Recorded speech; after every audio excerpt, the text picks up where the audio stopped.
Bonjour, c'est votre journaliste sportif Platini Michel Kabassélé.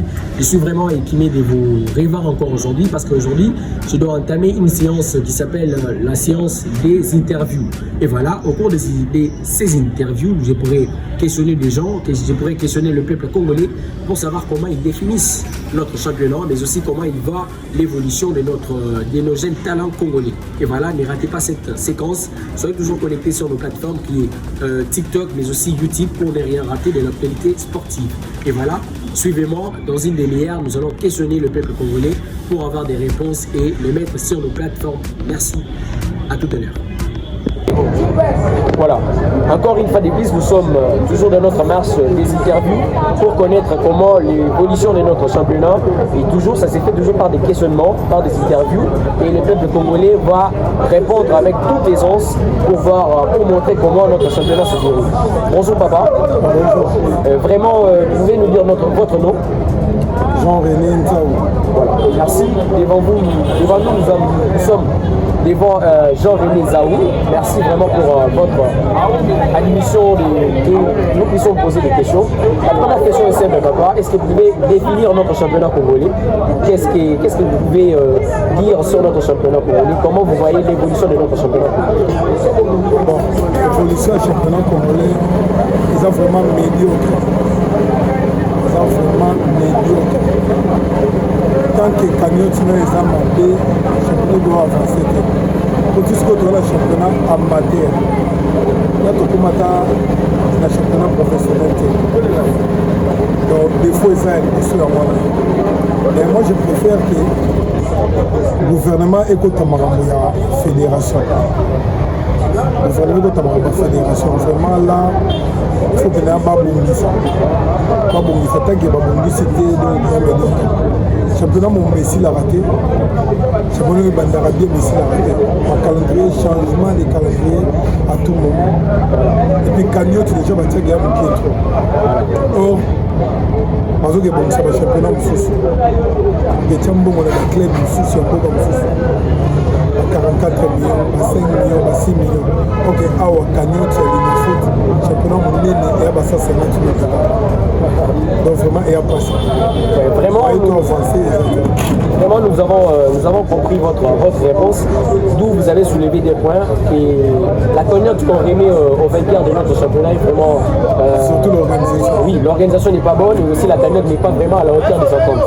Et vraiment, la deuxième question est vraiment très simple et ça va nous donner vraiment du courage d'en parler. Est-ce que vous pouvez, quel conseil, ou soit quels sont les mécanismes que vous pouvez proposer au ministère du Sport pour l'encadrement des jeunes Congolais? Quel conseil que vous pouvez donner aux jeunes talents congolais dans leur marche du développement pour notre football congolais? Bon, d'abord le Babouyé, déjà ministre des Sports, à ça là, il pour la jeunesse en Bogaoui. Donc, tu as un talent, il y a un casse en Bogaoui. Claude Leroy même à l'Obango. Claude Leroy, l'Obango, tu as un entraîneur à RDC. RDC, vraiment, il y a un talent pour les bandits à manquer. Mais encadrement, dans nos états. Ceux qui ministre des Sports ont ça les nécessaires. On va faire football na base. On va dire que nous avons cadé, mini, ils ont vraiment organisé, va créer un centre, va créer une école où ils peuvent s'en valeur sur le football congolais. Donc surtout, il y a des moyens. On va créer un centre où il faut des moyens. Il faut des moyens, le centre va créer des moyens. Donc il faut créer un centre. Au bas, on a besoin d'encadrement. On a un centre en Algérie, un centre même dans le Mali. Au Mali, on a joué directement qui est connecté pour nous. On a dit qu'il faut les canons dans la deuxième, la troisième, pour encadrer les athlètes. On s'est dit vraiment encadrer les alliés à pied. Football, on a vu sur le matin. Le bas, bon, ça vient côté. Voilà, vraiment merci. Nous sommes ravis d'écouter vos réponses parce que vous êtes un grand fanatique. Est-ce que vous pouvez nous dire les clubs que vous soutenez? Véclimer du sang. Voilà. Vraiment merci. C'était en termes de notre émission sportive Congo Talent. Vraiment merci. Bonjour encore une deuxième fois. Nous sommes toujours en marche de notre interview où nous allons questionner le peuple congolais. Et voilà, nous sommes dans un salon de coiffure. Bonjour maman. Bonjour. Maman, est-ce qu'on peut connaître votre nom? Mamie Lema. Voilà, merci. Merci maman Mami pour avoir accepté qu'on puisse vous questionner. Bon, maman Mami, question na biso eza ya liboso eza que ndenge nini ozomona championnat na biso nini okoloba ndenge nini omona championnat na biso. Championnat na biso eza ya biso passe na ba maman de passe makasi. Championnat soki ebandi ekati tozobaki soki tozokende wapi tomona baekipe ya libanda donc bazokontinue tina suka mpo bajeune talent basala nini babima ya biso donc kaka donc ya biso eza pena mwa mabe eza mabe makasi foot na biso eza pena mabe makasi.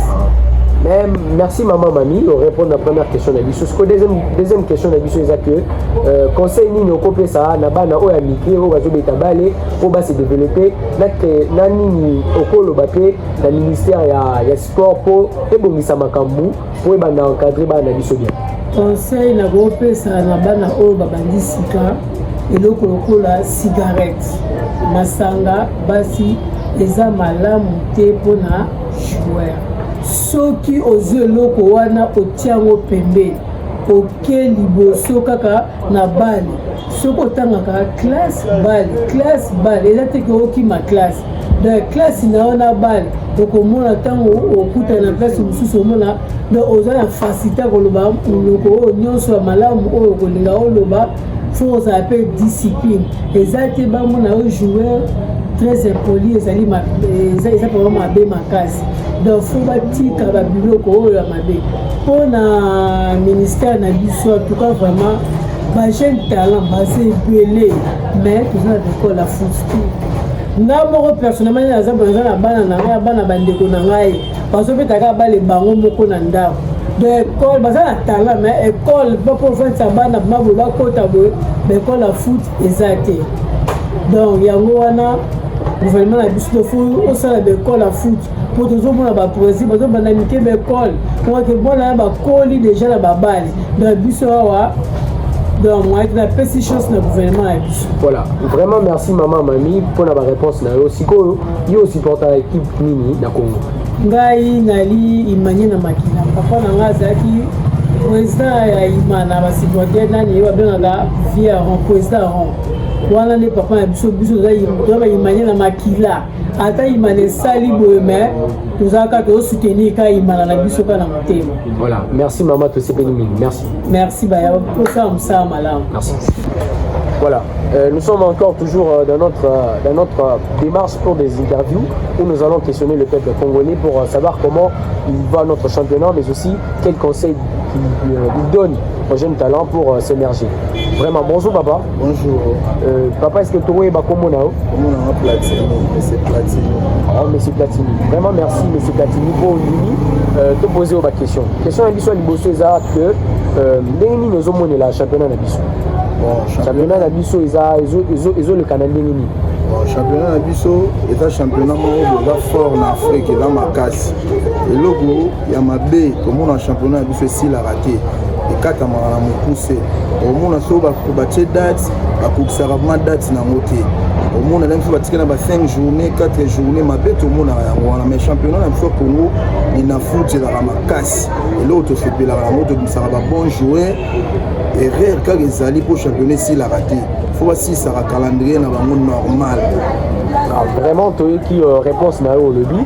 Est-ce que vous avez sous conseil ni no kopesa na ba jeune talent ba petit au bazo ba jeune joueur au bazo matanikolo yo conseil ni no kopesa ba ona ni no ko ebisa na ministère ya sport po ebomisa championnat na biso bande aussi là ni no ko ebisa ba bon conseil no kopesa na ba jeune talent ba joueur na biso mboka oyo d'abord ils ont discipline faut avoir la discipline joueur dans mon taromela masanga pamba te joueur dans mon fois outil l'entraînement à l'aller avant les temps na biso ba faire la école de foot pour encadrement mingi ya ba joueur nde to mona ki ba ujane ye nde to mona ki ba corps de foot ya malamu pour l'état sala yango asala baterrain na bakinkole na bampasi ajouer fo azalaka loger aza na permanence alalaka vent azalaka malamu tokobimisa bagrand joueur na mboka oyo biso Congo toza lokola Brésil d'Afrique toza na batalentueux na batalant ya makasi na mboka na biso